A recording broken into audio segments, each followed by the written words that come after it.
Friends, welcome back to YouTube channel. నేను గోధుమ పిండితో చపాతీలు చేసుకున్నాను ఫ్రెండ్స్. ఇది బ్రేక్ఫాస్ట్ మార్నింగే. ఇట్లా చపాతీలు తీసుకుంటే ఈజీగా ఉంటుంది.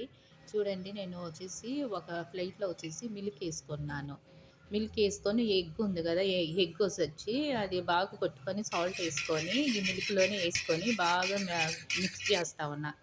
ఇట్లా మిక్స్ చేస్తే చాలా బాగుంటుంది ఫ్రెండ్స్. కొంచెము కొంచెం పోసుకొని మిక్స్ చేసి నాని తర్వాత నేను కొంచెం వేసుకుంటా. దీంట్లో వచ్చేసి ఇది garam masala, coriander powder, chilli powder వేసేసి బాగా మిక్స్ చేస్తా ఉన్నాను. ఇట్లా మిక్స్ చేయాలి. మళ్ళా చూడండి, ఈ చపాతీ ఉంది కదా, ఈ చపాతీ నేను ఆల్రెడీ చేసుకున్నాను. ఈ చపాతీ దాని లోపల వేసి సాల్ట్ వేసేసి చపాతీ వేసి ఇట్లా చేసుకొని ప్యాన్ పెట్టుకొని ప్యాన్ ఉడికైనాక ఆయిల్ వేసుకొని అప్లై చేసి అనిక ఇది వచ్చేసి ఇది ఎగ్గు, మిల్క్ దాంట్లో చపాతీ ఏసుకున్నాం గదా! ఆ చపాతీ వచ్చేసి పెనంలో ఏస్తా ఉన్నా. వెరైటీగా బాగుంటది. దీని కాంబినేషన్ వచ్చేసి బీట్రూట్. బీట్రూట్ వచ్చి సెంటర్‌లో బుయ్యాలి. ఇంకా బాగుంటది. వెరైటీగా బాగా ఉంటది ఫ్రెండ్స్. ఎంత బావుంటదంటే అంత టేస్టీగా ఉంటది.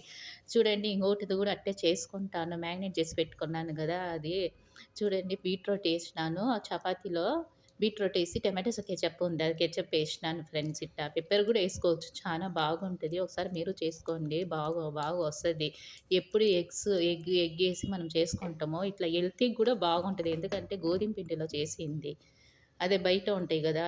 వచ్చేసి రెడీమేడ్ పరోటాలు అది టేస్టీగా ఉంటది. ఇదొచ్చి హెల్తీగా, టేస్టీగా ఇంకా బాగుంటది. ఒక లైక్ చేయండి, కమెంట్ చేయండి ఫ్రెండ్స్.